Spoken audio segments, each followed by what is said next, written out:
में अपनी जगह दी थी। मेरी मां कब्र में चली गई जिस वक्त मुझ पे जुल्म और बर्बरियत हो रही थी फैज हमीद की तरफ से और कोर्ट्स की तरफ से। मैं पीछे नहीं हटा सर। मेरे भाई तो मुझे जवाब तो देने दे। मैं वही बात कह रहा हूं, मुझे जवाब तो देने दे।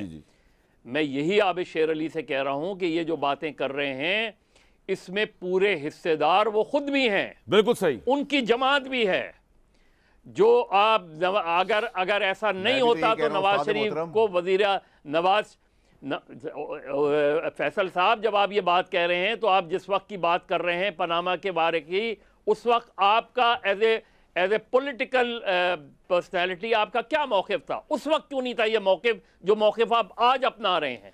ये आर्गूमेंट आज दे रहे हैं कि नवाज शरीफ को गलत हटाया गया, तो उस वक्त आप ये आर्गूमेंट क्यों नहीं दे रहे थे? सच वो है जो वक्त पर बोला जाए। क्यों मैं उस वक्त भी गलत था, आज भी गलत हूं, कल भी गलत दूंगा। हम सब कॉम्प्रोमाइज है भाई। ये नहीं है